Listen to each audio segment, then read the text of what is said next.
President Truman has appointed as our Chief of Counsel Robert H. Jackson, Supreme Court Justice and former United States Attorney General. Credit and give Roosevelt credit in the background for the law path commitment to what should be done with the Germans following the victory. Roosevelt explains this, Truman ratifies it, Roosevelt consults with Jackson, Jackson comes to meet with Truman.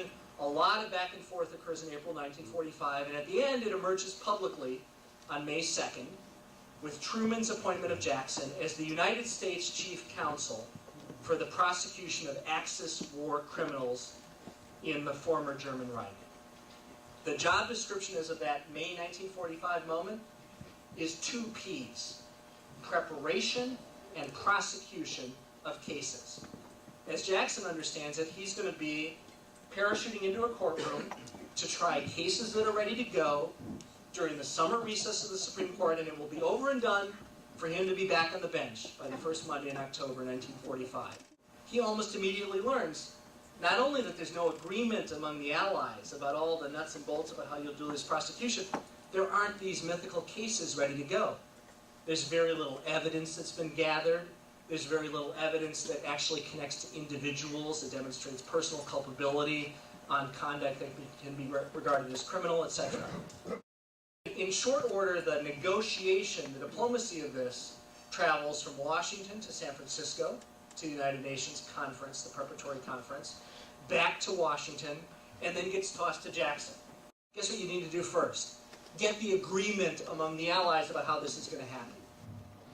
And so Jackson, first on a scouting trip before the Supreme Court term is over, and then full-time beginning on June 18th, 1945, goes to London to do one of the most complex diplomatic tasks, certainly of the 20th century, and I would think ever, in international relations. And the beauty of this book, this unknown book, is that it's verbatim transcripts of everything they did in London during that summer of 1945. It came out is that these 3, plus the French, but the principal 3 very different legal systems had to negotiate a common approach.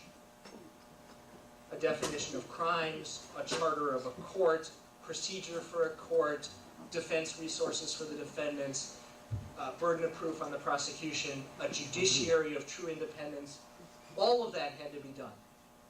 And it had to be done, in Jackson's view, which you ultimately find reflected in this agreement, in a way that wasn't victor's justice. The Soviets spent the month of July, the representatives in London and then Moscow, which they constantly had to check with, arguing for a Nazi-specific approach. This is what we're going to codify as the approach with which we will deal with these guys who we're going to execute. That was the Soviet mentality. Jackson spent a month, a dogged, deliberate, detailed month, arguing that this was about law. And one of the core defining characteristics of law is that it's universal. If this was really going to be something that existed and could be fairly applied by us to those we defeated, it had to be something that was general. In the famous words he used months later at the trial, this can't be a poisoned chalice. If we put it to their lips, we put it to our own lips as well. And it took a month of incredible sessions to bring the Soviet Union around to that position. In other words, this wasn't making special rules for the Nazis. This was making general rules for the Nazis and the Soviets and the Americans and the British and the French and the human race. And that's what's reflected in the London Agreement and the Charter. They also had to define crimes from their disparate legal systems. And what they defined, in a sense, for the first time on paper, but in Jackson's view, and I think in the better view among Nuremberg analysts, in a timeless way, memorializing things that had already existed, was these universal crimes. The crime of waging aggressive war, of being the attacker, the predator, the would-be conqueror. The crimes of committing war in the fighting of war. The slaughtering and torturing and etc. of the opposing army. In other words, playing not by the rules in the conduct of war. And the crimes of, for the first time in codified form, crimes against humanity. Military power perpetrating atrocities on civilian populations. And, as a fourth and sort of uniquely American concept that wrapped around this, the crime of conspiracy. That it is criminal for parties to agree and plan to perpetrate those first three: war crimes, crimes against humanity, and the crime of waging aggressive war. And all of that is codified here at London, and all of that is agreed by the four Allied powers on August 8th, 1945. That is London. Because the 4th of July is a day on which we annually revive our historic hostility towards the British. But just for the noon hour, I want to go to the luncheon at the American colony in London. You see General Nikitchenko, he says, across the table to the lead Soviet representative, a show trial prosecutor of great note from the 1930s. We too are revolutionists. And some of the diaries and letters capture the fact that for the first time, Nikitchenko and his second, a fellow named Truman, a law professor, smiled, cracked up, thawed. And you can see Jackson just in that joke at the British expense, making the connection with the Soviets that make possible this agreement. And then he enunciates two core principles that defined everything that followed. The defense should not be recognized. It is obsolete doctrine that a head of state is immune from legal liability. There is more than a suspicion that this idea is a relic of the divine right of kings. In other words, being the sovereign, being the head of state, isn't a free pass. Similarly, he says, with the doctrine of immunity of the head of state is usually coupled another, that orders from an official superior protect one who obeys them.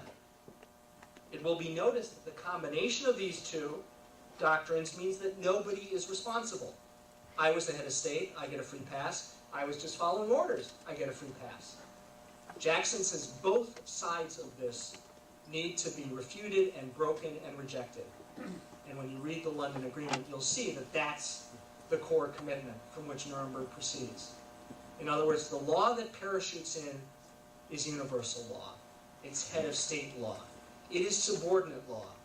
Following orders, if you're the guy on a firing squad line who's ordered to fire, is one thing.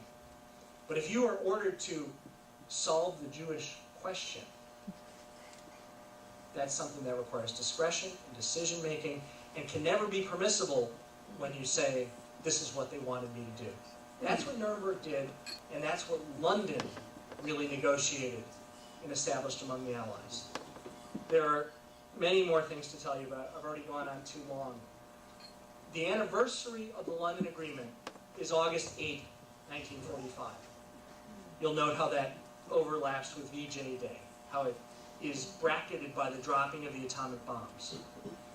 The London Agreement, for all it did, and then they immediately went to work on the trial project, somewhat disappeared, even in its own time, and certainly in the decades since then.